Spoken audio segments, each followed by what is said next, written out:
La relación académica entre nosotros, sino también la relación de amistad que se estableció ya desde hace más de 35 años, como él lo señaló, precisamente cuando al regresar de Alemania, con quien tuve directamente el contacto para poder desenvolverme en este país, fue precisamente el maestro don Celestino Porte Petit, que sin duda ha sido uno de los más importantes penalistas que ha tenido México. Al lado de él, pues nos desarrollamos muchos, si bien no directamente como alumnos, como colegas, y con quien siempre le gustaba discutir. Y de ahí por esa razón que,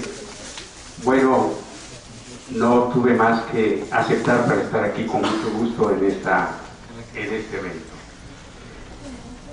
Pero por otra, quiero aclarar también que cuando se me invitó, se me pidió hablar del Código Penal único. Y lo tomé así muy a la ligera. Y después le mandé un correo al doctor López Betancourt diciendo, las discusiones actuales, sobre todo en el Congreso de la Unión, pero también en otros sectores, no están centradas en torno a la discusión de un Código Penal único, sino más bien en torno a un Código de Procedimientos Penales único, por lo que a lo mejor sea de más interés hablar del Código Procesal Penal único, sobre todo para conocer cuáles son los criterios que se están manejando en esos distintos sectores y cuáles serían las perspectivas de contar con un Código Procesal Penal único en México. Lo cierto es que se puede hablar de las dos cosas. Como ya se mencionó aquí, el hablar de la unificación de la legislación penal en México no es una cosa nueva.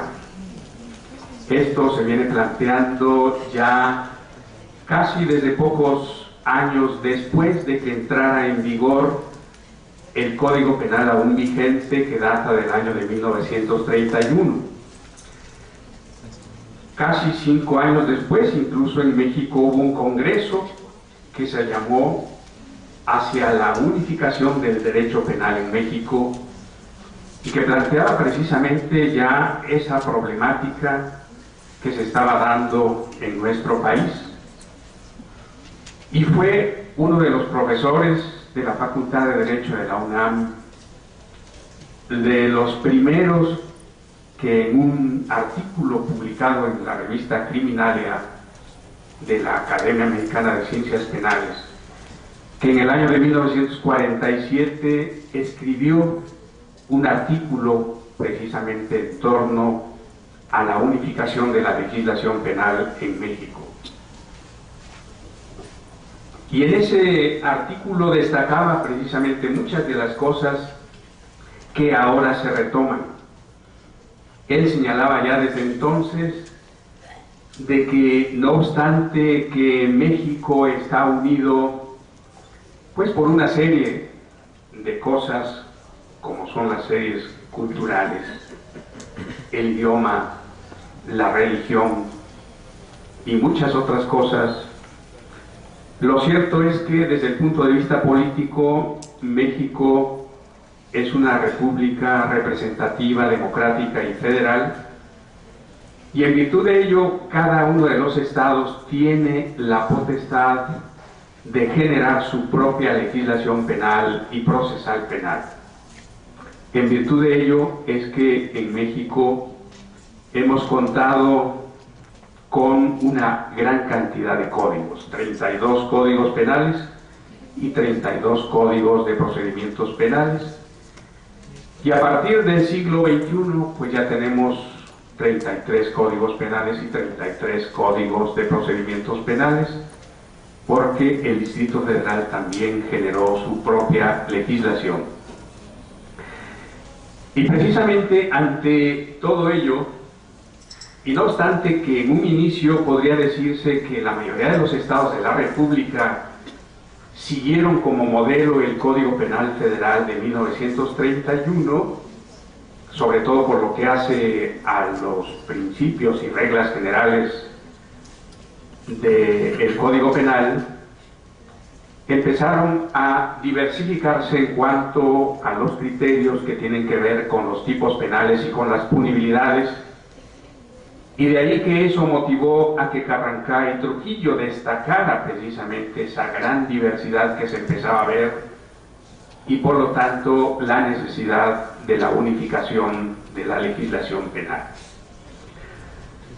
Pero esto, por supuesto, que no sucede en los países del mundo de manera aislada, sino siempre va vinculándose a movimientos que se van dando en otras partes del mundo, y es así como se planteó, por ejemplo, en la segunda mitad del siglo XX, a partir de la década de los 50, después de la Segunda Guerra Mundial, y nada menos que por los excesos en que se llegó en el uso del sistema de justicia penal, un proceso tendiente a la humanización de la justicia penal y a la democratización de la legislación penal. Este movimiento, que se inicia primero en los países de Europa Occidental y que tuvo como efecto precisamente que muchas legislaciones se fueran transformando para efectos de ir introduciendo una serie de principios fundamentales, sobre todo aquellos que se elaboraron ya desde la segunda mitad del siglo XVIII, que caracterizaron al derecho penal liberal, ahora pues se retoman y van dando sentido al derecho penal de corte democrático. Y ese movimiento que se inicia en Europa llega también al ámbito latinoamericano, y es así como sucede en México, como lo destacó el doctor López Betancourt, que en el año de 1963, a raíz de una reunión nacional de procuradores de justicia, se planteó por penalistas de aquel entonces la necesidad de contar con un código penal tipo para toda la República Mexicana, que por su propio nombre no tenía precisamente la pretensión de poder ser aprobada por alguna legislatura, sino la pretensión de servir de modelo para que se pudiera ir unificando la legislación penal en nuestro país. Esa tendencia se vincula también con la que se inicia en Santiago de Chile en el año de 1963, a raíz de la convocatoria que un penalista chileno hace y que convoca a los penalistas de todos los países de América Latina, y que empezaron a elaborar un código penal tipo para América Latina, que se llevó alrededor de 15 años en su desarrollo. Después de esos 15 años se llegó a tener un proyecto de código penal tipo latinoamericano, que por supuesto solamente tenía también la pretensión de servir de modelo para las legislaciones penales de los países de la región, y de ahí que varios países adoptaron este proyecto como modelo y lo pusieron en vigor en sus respectivos ámbitos de aplicación. Después, casi podríamos decir unos 15 años, se retoma la idea de la unificación de la legislación penal en el ámbito latinoamericano, y así, a raíz de una reunión de ministros de justicia que tuvo lugar en Cartagena en el año de 1994, se crea una comisión en Bogotá en 1995 para la elaboración de un proyecto de código penal tipo iberoamericano. Es decir, ya no solo latinoamericano, sino iberoamericano, porque comprendía también los países de España y Portugal. Estos trabajos que igualmente conjuntaron a una gran cantidad de penalistas de América Latina, de España y Portugal, llegaron hasta el año de 2006 sin que se pudiese concluir. Sin embargo, la idea de generar una mejor legislación penal en América Latina no se ha detenido. No obstante esto, se ha llegado a la conclusión, sobre todo en la parte final del siglo XX, de que por más que se transformen los códigos penales, de que por más que se perfeccionen los códigos penales, los sistemas de justicia penal muy poco se transformarán si las legislaciones procesales penales siguen igual que siempre. Y de ahí por eso que la atención empezó a dirigirse a la legislación procesal penal.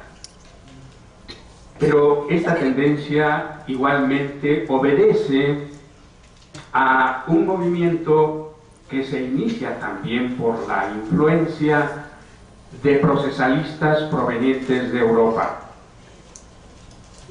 Aquí cabe destacar la importancia que tiene la presencia en América Latina de toda una gran cantidad de profesores que llegaron precisamente después o a raíz de la Guerra Civil en España y que sin duda han sido grandes impulsores del derecho en general, pero sobre todo del derecho penal y del derecho procesal penal en América Latina.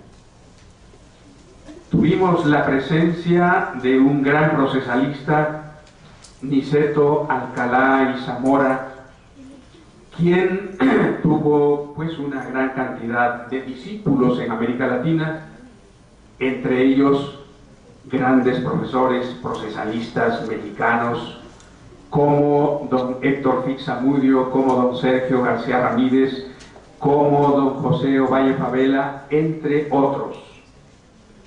Pero él, precisamente allá en la década de los 30, en el año de 1967, convocó igualmente a un grupo de procesalistas latinoamericanos con la idea de trabajar en las bases de lo que debería ser el futuro derecho procesal penal latinoamericano. Y desde entonces se planteaba ya la idea de que los sistemas procesales deberían transitar hacia los sistemas acusatorios y orales. ¿Y por qué? Precisamente porque en esa época, estamos hablando de la década de los 60 y de los 70, América Latina vivió, sobre todo países del cono sur, vivió una época de regímenes autoritarios, de regímenes militares, que utilizaron al sistema de justicia penal como un instrumento de dominación, como un instrumento de sujeción y como un instrumento incluso de desaparición de muchas personas. Y entonces llegaron a enormes excesos en el uso del sistema de justicia penal. Y de ahí que los sistemas que más respondían a estas exigencias eran precisamente los sistemas de corte inquisitivo. Uno de los últimos sistemas inquisitivos que ha tenido América Latina y que ha obedecido precisamente a la injerencia de regímenes autoritarios ha sido precisamente Chile. Y por esa razón Chile, bueno, pues ahora da un gran paso transformando su sistema de uno inquisitivo a uno predominantemente acusatorio. Y todo esto obedeciendo precisamente a las directrices que se establecen en este modelo de Código de Procedimientos Penales para América Latina, que se inició con la injerencia de Niceto Alcalá Zamora, al que después se fueron agregando muchos procesalistas de América Latina, de los cuales sin duda pues ahora son los más reconocidos. Por esa razón es que en América Latina, en los últimos años del siglo XX, pues hay un gran movimiento para la transformación de los sistemas procesales penales. Se crea incluso por la Organización de los Estados Americanos, por la OEA, un organismo que tiene la función de orientar y de apoyar a los estados de América Latina en los procesos de transformación de sus sistemas judiciales, como fue el Centro de Estudios de Justicia de las Américas, que se conoce con el nombre de CEJA. Y este centro, de 1999 a la fecha, pues ha tenido una enorme influencia en este proceso de transformación de los sistemas procesales en América Latina.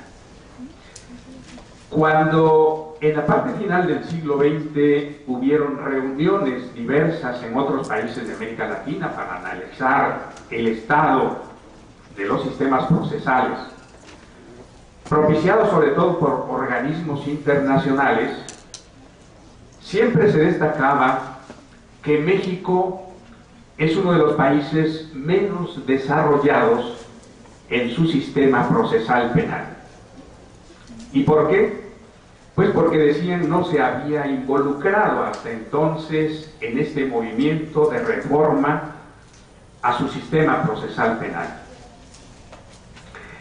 E incluso había pues quienes afirmaban en esas reuniones latinoamericanas que el sistema procesal mexicano era parecido al sistema procesal chileno aún vigente en aquel entonces. Cosa que sin duda expresaba el desconocimiento o la ignorancia de cuál ha sido la historia de la legislación penal y procesal penal en nuestro país.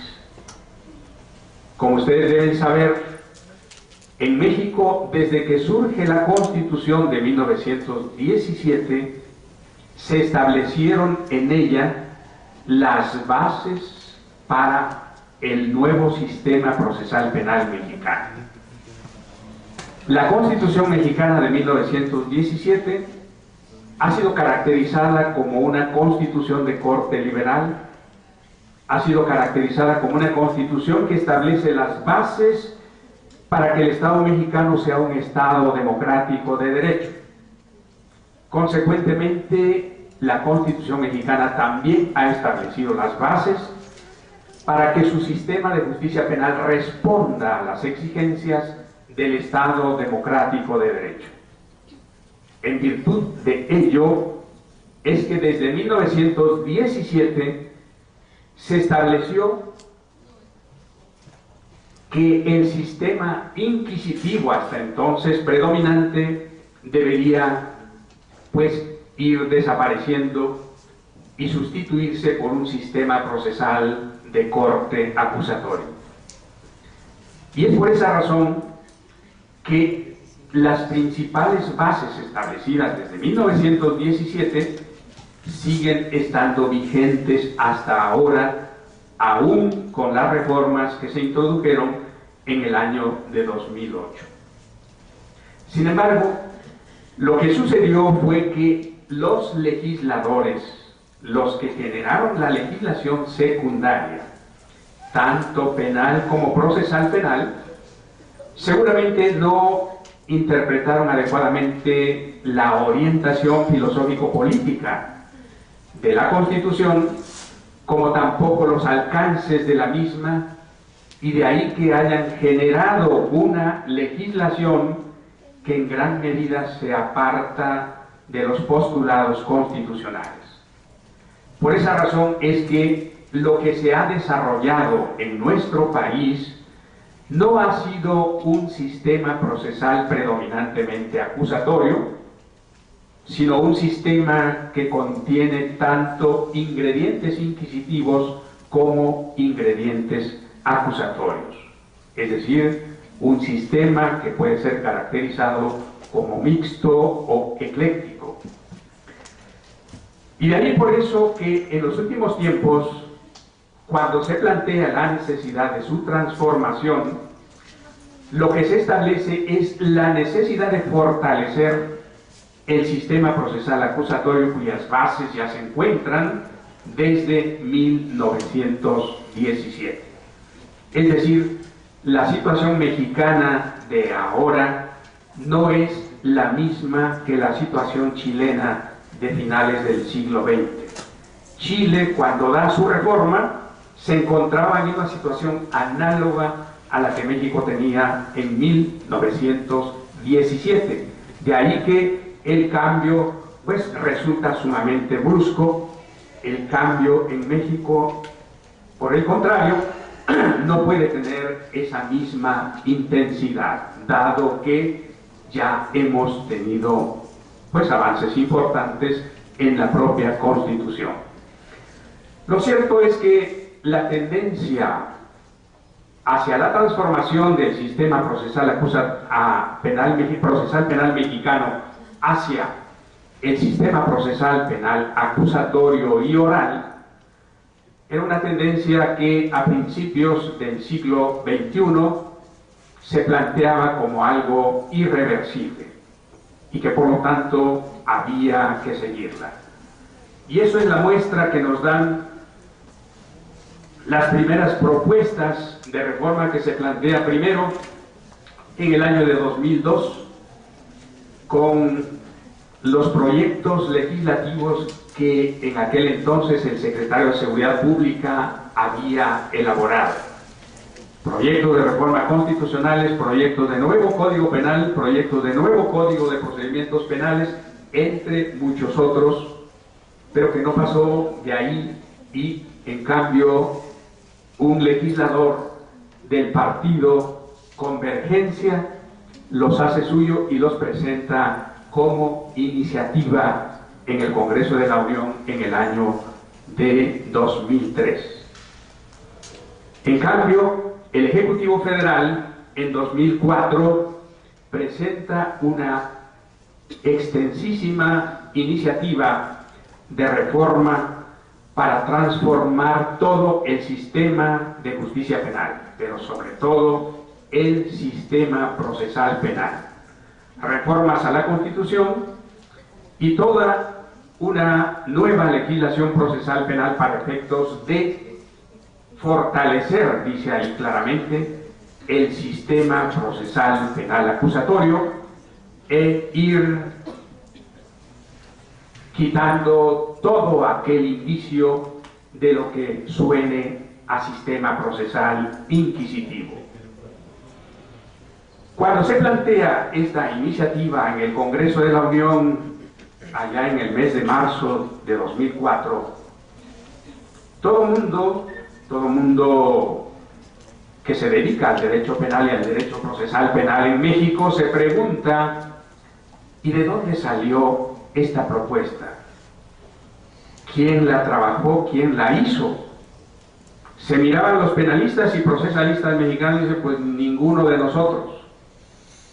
Y entonces, si no fueron los penalistas y procesalistas mexicanos quienes lo hicieron, y de pronto el día en que se hace la presentación por el Ejecutivo Federal allá en Los Pinos, en la primera fila estaba pues una gran cantidad de gente extranjera, la mayoría estadounidenses, pero también de otros países, y nos dicen: ellos son los que hicieron la propuesta de iniciativa para la transformación del sistema de justicia penal mexicano. Y es entonces cuando reaccionan los penalistas y procesalistas mexicanos y dicen: bueno, y entonces, ¿por qué el gobierno confía más en los extranjeros que en los nacionales?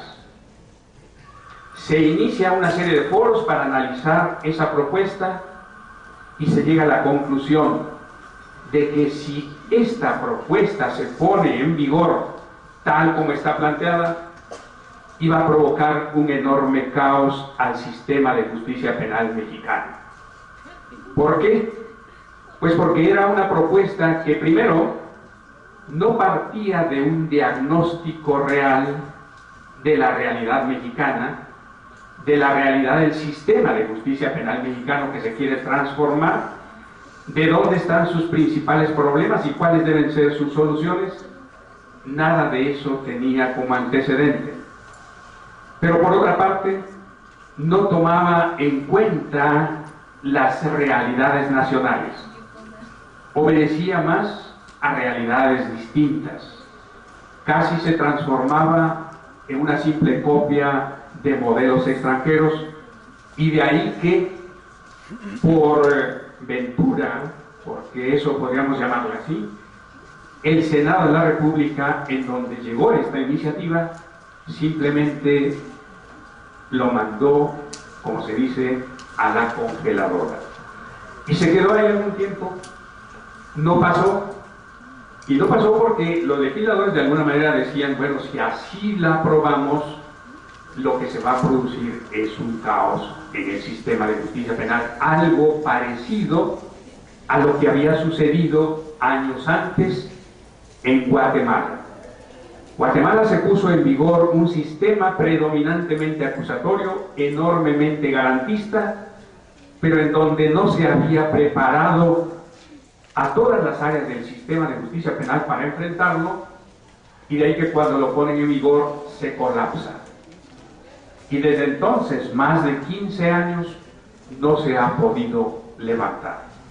Eso habría sucedido en nuestro país si la reforma de 2004 se hubiese puesto así en vigor. Sin embargo, la tendencia, decíamos, ya era irreversible, y de ahí que los organismos internacionales que están siempre detrás de una reforma en los países de América Latina, al no poder tener el eco que esperaban en el ámbito federal, se fueron hacia las entidades federativas. Las entidades federativas que siempre están ávidos de recursos económicos y que quisieran que alguien les apoyara para hacer alguna reforma a su sistema de justicia penal, pues de pronto le llegan, nosotros le hacemos su reforma y ponemos tantos millones de dólares para ello. Y así es como varios estados de la República iniciaron su proceso de reforma, incluso antes de que la reforma constitucional de 2008 se aprobara. Pero ¿qué ha sucedido con todo esto? O sea, ¿por qué viene a colación todo esto para efecto de decir, bueno, ¿por qué la necesidad de la unificación de la legislación penal y procesal penal en México? Porque sucede que la reforma constitucional de 2008, no obstante que en muchos aspectos resulta bastante clara, no ha sido interpretada de la misma manera en todos los estados. Podríamos decir que cada uno de los estados lo ha entendido de diferente manera y cada uno de los estados lo ha implementado también a su manera. Y entonces, lejos de lograr ese ideal de uniformar la justicia penal en nuestro país, de que la procuración y la administración de justicia en México sea igualitaria en todos lados, lo que se ha propiciado es una mayor dispersión de criterios político-criminales en torno a las propias reformas constitucionales. Entonces observamos pues una gran dispersión de criterios en muchos aspectos fundamentales de la reforma. Pero por otro, lejos de que los estados hubiesen experimentado un sistema procesal penal que responda a sus propias realidades, necesidades y posibilidades, han adoptado modelos que no son de nuestra realidad. Algunos van una semana a Chile, otros van una semana a Colombia y así, y de pronto se traen el modelo porque dicen, ahí sí funciona. La realidad chilena, la realidad de otros países, aun cuando tengamos muchas identidades, son diferentes a las realidades mexicanas. Y de ahí, por tanto, la necesidad de que la generación de una legislación penal o procesal penal se haga precisamente atendiendo a nuestras realidades. Por esa razón, por esa gran dispersión de criterios que se van dando, es que se ha ido planteando la necesidad de la unificación de la legislación procesal penal. Y de ahí que han habido ya diversas manifestaciones en este sentido. Y una de las últimas manifestaciones en donde, por supuesto, destaca uno de los aspectos fundamentales que se requiere para esto, que es la voluntad política, la decisión política de hacerlo, lo es precisamente el Pacto por México, en virtud de que ahí conjunta tanto al Ejecutivo Federal como a las más importantes fuerzas políticas del país. Y entonces todos, de pronto, en el ámbito de lo que tiene que ver con la justicia penal, están de acuerdo en que para lograr los objetivos de la reforma constitucional de 2008, para que todos esos derechos, esas garantías y esos principios fundamentales consagrados en la Constitución se apliquen de manera igualitaria en todo el país, es necesario contar con una legislación procesal penal única. Pero en este pacto también se plantea la necesidad de la unificación de la legislación penal sustantiva, es decir, que también existe la necesidad de contar con un código penal único para toda la República. Sin embargo, en la propuesta de reforma a la Constitución que se ha presentado por algunos legisladores en el Senado de la República apenas hace unas semanas, precisamente observan que seguramente habrá ciertas dificultades por ahora para discutir la unificación de la legislación penal sustantiva. Es decir, que hay ciertos problemas que superar para poder contar con un código penal único. Sobre todo porque, habiendo actualmente grandes diferencias, como ya se destacó aquí en intervenciones anteriores, de que los tipos penales, las punibilidades son muy diferentes en muchos códigos penales de los estados, y que para algunos alguna conducta es delictiva, para otros no lo es, o para otros tiene una mayor gravedad que en otros, eso plantea que seguramente podría tener mayor dificultad para contar con un código penal único. Y sobre todo con relación a ciertas figuras delictivas que actualmente han provocado ya alguna discusión, como es, por ejemplo, el caso del aborto. El aborto para algunos estados debe ser delito, para otros no debe serlo, y entonces eso es lo que plantearía una cierta discusión. Sin embargo, cualquiera de estos problemas tiene sin duda su solución y no puede constituir un obstáculo insuperable para que en el futuro sí contemos también con una legislación penal sustantiva única para todo el país. Pero lo cierto es que por ahora lo que se plantea más viable, y es lo que se ha establecido en este proyecto de reforma constitucional, sobre todo el artículo 73 de la Constitución en su fracción 21, es que se le da al Congreso de la Unión la facultad exclusiva para legislar en materia procesal penal y en materia de ejecución de sanciones. No se hace mención a la legislación penal sustantiva por ahora. Pero claro, como esto no se llegó a aprobar todavía en el Congreso, existe aún la posibilidad de que cuando se retome la discusión pueda replantearse la necesidad de que también el Congreso de la Unión sea la única competente para legislar en materia penal sustantiva. De esta manera, bueno, pues aun cuando la discusión venga después, existirá ya la base para que toda la legislación penal sea facultad exclusiva del Congreso de la Unión.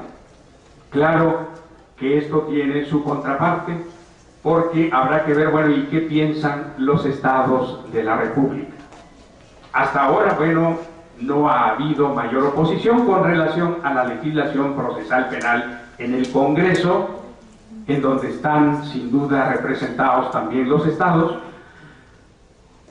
porque a la par de que se reforma el artículo 73 de la Constitución, también se plantea la reforma al artículo que tiene que ver con la facultad que tienen los estados para legislar en esta materia, en el sentido de quitarles esa facultad. Pues hasta ahora, decíamos, no ha habido reacción alguna, pero una vez que sea aprobada esta reforma por el Congreso de la Unión, tendrá que pasar a las legislaturas de los estados, y es ahí donde se verá, bueno, cuál es la reacción que ellos pueden plantear, y entonces se verán las viabilidades de contar con una legislación penal y procesal penal únicas. Sobre este tema, por supuesto, podríamos hablar una gran cantidad de cosas: cuáles son las ventajas, cuáles son las desventajas de contar con una legislación penal única, cuáles son los riesgos. Uno de los grandes riesgos es, hasta ahora, por ejemplo, cada uno de los estados tiene esta potestad. Cada uno de los estados genera una legislación en un sentido, ya sea ajustándose o separándose de los lineamientos constitucionales. Y se puede decir simplemente, bueno, pues en este estado ha habido estos criterios que no se comparten y se sugiere que se modifiquen. Pero cuando se tenga una sola legislación, esto implica que hay que depositar en manos de un solo legislador la potestad de generar la legislación que va a regir en todo el país. Hasta ahí no habría mayor problema. El problema es que ese legislador único pudiese no adoptar los mejores criterios para generar una legislación penal o procesal penal que realmente responda a las necesidades nacionales, que realmente responda a las expectativas de la sociedad y que realmente se ajuste a las exigencias del Estado democrático de derecho. De esto no hay ninguna garantía. La muestra es que ahorita, en estos días, se está precisamente discutiendo, ante la existencia de dos iniciativas de códigos de procedimientos penales únicos, una presentada por un grupo de académicos y otra presentada por la Red Nacional a Favor de los Juicios Orales y sobre todo por SOS. Los legisladores tienen ahora dos propuestas y cualquiera diría, bueno, las propuestas no tienen por qué ser tan diferentes. Bueno, pues sucede que las propuestas son muy diferentes en aspectos fundamentales. Cada una obedece a una visión distinta, por una, de la función misma que corresponde al sistema procesal penal. ¿Para qué sirve el sistema procesal penal? ¿Para qué sirve el derecho procesal penal? ¿Para qué? Y la muestra de las grandes diferencias se da incluso entre los propios académicos. Los mismos procesalistas tienen puntos de vista distintos. ¿Cuál es el modelo procesal acusatorio que debe existir en México? El que adoptó Chile, el que adoptó Colombia, el de Perú, el de Nicaragua, el de Costa Rica, el de Argentina, el de Estados Unidos, ¿cuál? ¿Y tendrá que ser así la pregunta? ¿O cuál es el sistema que requiere México para atender a sus propios problemas? Y entonces, aquí mismo hemos observado algunos puntos de vista que se han expresado en torno a ciertos contenidos de la Constitución, como son los contenidos de los artículos 16 y 19 que tienen que ver con la orden de aprehensión o con el auto de formal prisión. Allí hay contenidos que pueden ser entendidos de una o de otra manera. ¿Cuándo nos pondremos de acuerdo? ¿Cuál es el criterio que realmente es el más adecuado? ¿No? Y eso nos plantea, deseamos, primero, el precisar cuál es la función que juega en un sistema de justicia penal el sistema procesal penal y cuál es la función que juega el derecho penal. Deben ser cosas totalmente separadas, deben ser cosas que forman parte de un todo. Y bueno, para algunos el sistema procesal penal, el derecho procesal penal no es más que un instrumento al servicio del derecho penal. Es el derecho penal el que contiene todos los valores que se tienen que proteger por parte del Estado y es en torno a ellos que debe girar el mecanismo que haga realidad esos objetivos del derecho penal. Por esa razón, entonces, es que pues actualmente se discute en torno a esto y seguramente cuando ya tengamos un instrumento más avanzado podemos venir a hablar nuevamente sobre él. Así que para no aburrirlos, porque yo preguntaba, bueno, ¿cuánto tiempo tengo? Y vi al primer expositor que se llevó 30 minutos, a lo mejor yo ya me excedí, por lo que me disculpo y agradezco nuevamente su presencia. Buenos días, todavía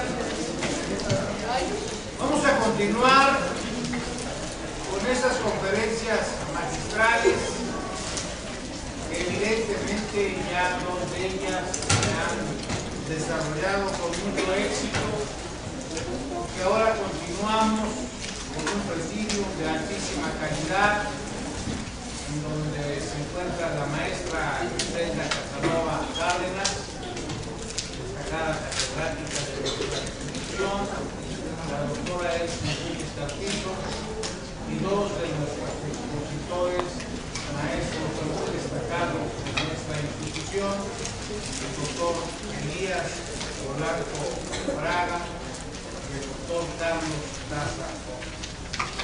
Quiero referirme al doctor Elías Polanco Braga, quien sin duda es un profesor que se ha desempeñado con mucho éxito tanto en el campo penal como procesal y en el ámbito civil también como en el penal. Y reconozco como uno de los obligados referentes en el medio académico, autor de Diccionario de Derecho y Procedimientos Penales, voces procesales en juicios orales en materia civil, también la dinámica de las pruebas en el procedimiento penal. Particularmente me enorgullece que seamos autores en juicios orales en materia civil, que sin duda si tuvo la oportunidad de comprobar su talento, como ya lo sabía desde que tuvo el privilegio de ser su profesor en el posgrado de nuestro país. Él forma parte de la Asociación Internacional de Derecho Administrativo, de la Asociación Iberoamericana de Derecho Electoral, del Colegio de Profesores de Derecho Procesal, y actualmente imparte clases tanto en esta institución a nivel de posgrado y licenciatura como en la Facultad de Estudios Superiores Zaragoza. Quiero pues que recibamos a nuestro destacado conferencista con un aplauso.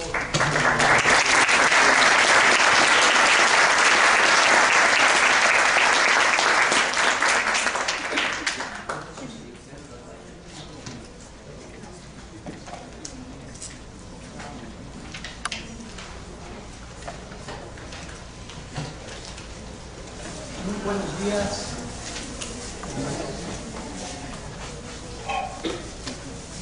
Muy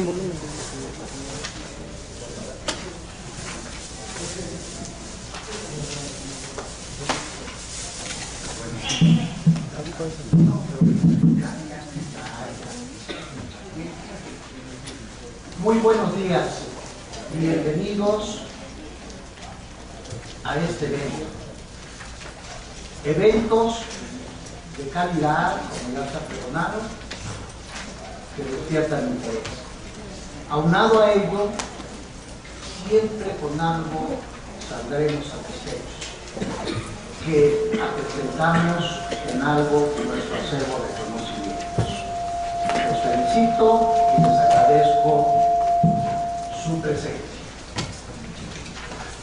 Con el permiso de ustedes y de este selecto presidium, vamos a hablar lo relativo al Código Penal 1.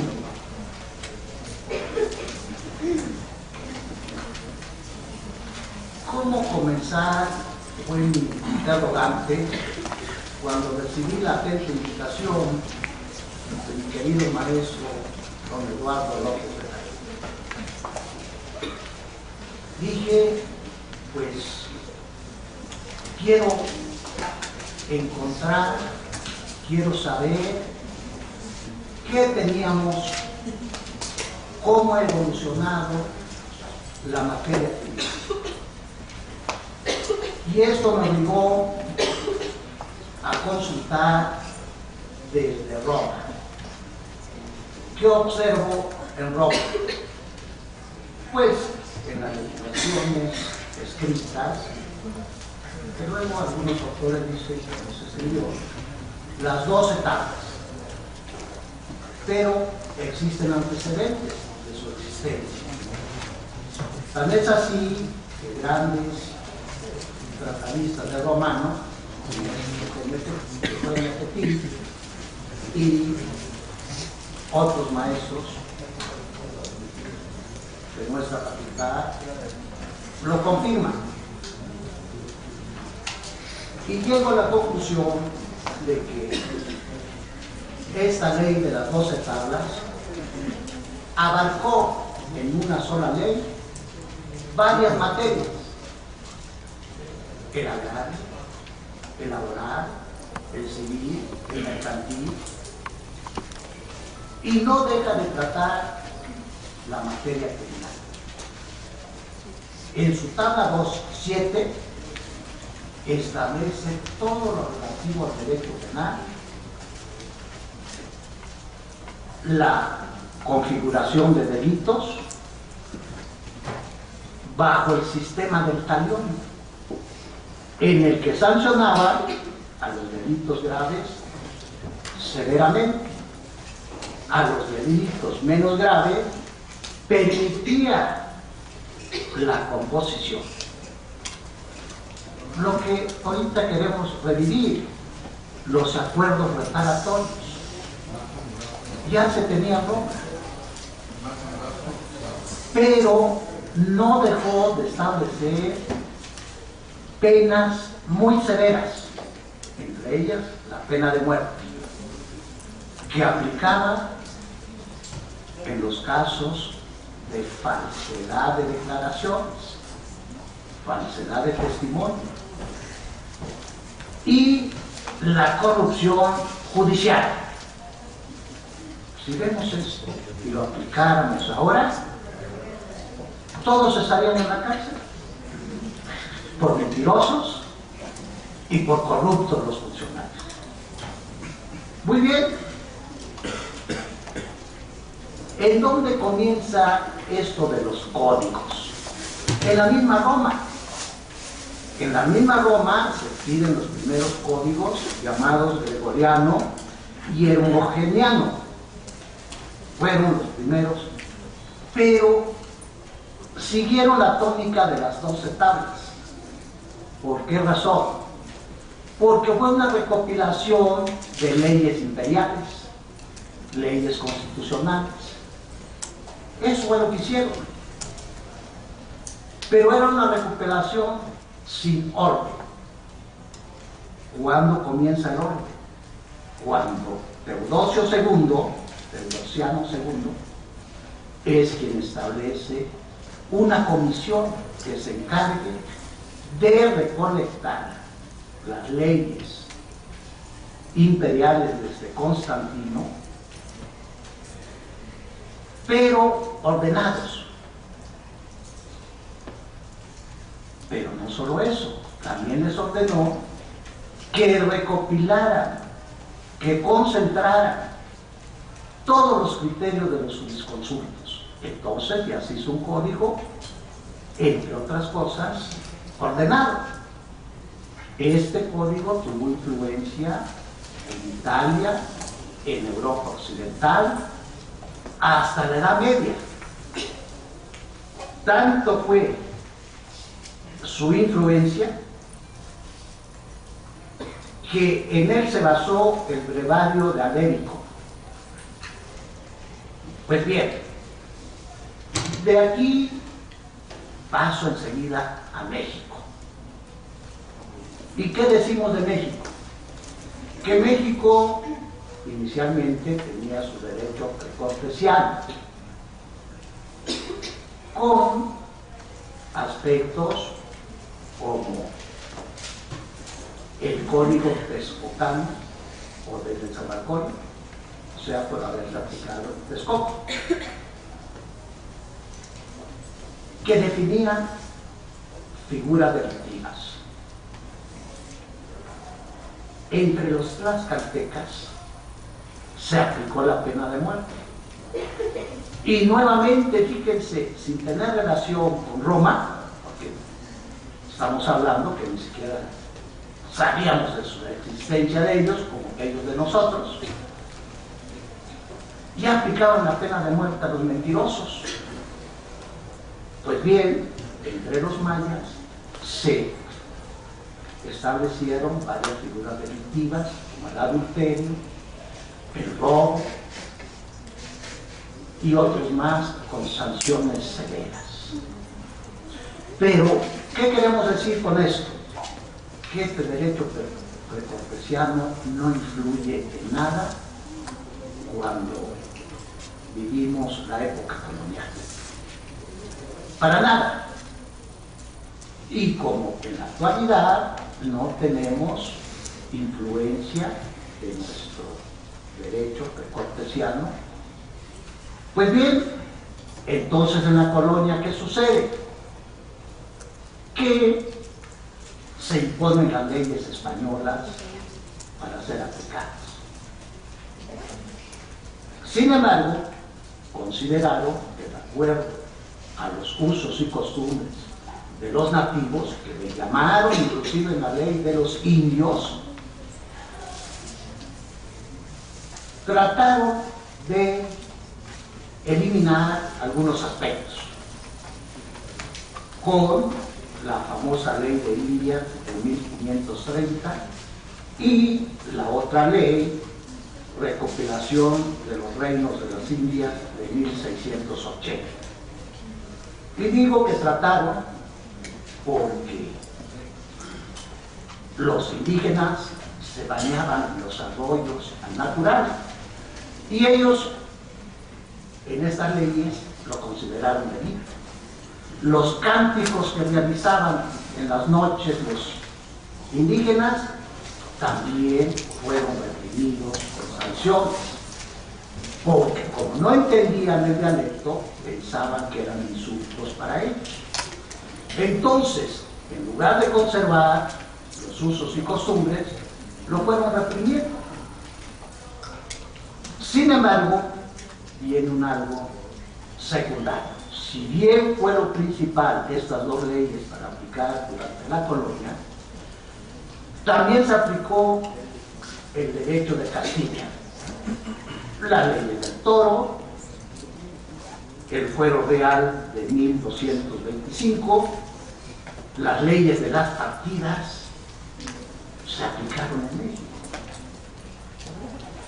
Y nuevamente observamos en las leyes de partidas que abarcó varias materias, porque es en el título 24 el que se dedica al derecho penal de esta ley. Pues bien, viene la independencia de México. ¿Y qué encontramos? Que se dictaron bandos. No le llamaron leyes. En 1824, 1825, 1828, 1834 y otros bandos que también contenía la materia criminal, como era el robo, el traidor, el salteador de caminos y también las penas que se les aplicaba. Podía inclusive para los indios cambiar los azotes por trabajos rudos, trabajos de servidumbre a los ministerios, a los conventos, pero además a los mayores de 18 años se les castigaba como bestias para el transporte de carga en lugares donde no habían caminos. Esa era la sanción. Pues bien, esto que establecemos nos lleva a decirles que estas leyes que se establecieron eran de vigencia en toda la República. O sea que había unidad legislativa con estos bandos. Y yo aquí encuentro que sí tuvimos unidad legislativa en materia criminal, en estos bandos. Pero viene la Constitución de 1857 y siembra las bases para el derecho criminal. Esto despierta interés. Así las leyes de el 4 de diciembre de 1860 y 14 de diciembre de 1864 ya da lineamientos para codificar en materia criminal. Sin embargo, algo que encontré que poco se establece es que el llamado usurpador Maximiliano de Habsburgo nombra una comisión redactora del Código Penal con carácter federal. Tanto era su interés que se hiciese que trajo los códigos franceses, sustantivo y adjetivo, para que se tradujera para saber si era acorde a nuestra cultura. La traducción, la opinión de los mexicanos dijeron que no, porque más bien era de corte militar. Bueno, pero hubo el intento. Sin embargo, la comisión redactora estaba trabajando. Pero al restablecimiento de la República quedó en la nada todo ese trabajo realizado. Pues bien, entonces es necesario establecer un algo. En los casi 100 años de existencia de la Secretaría de Justicia,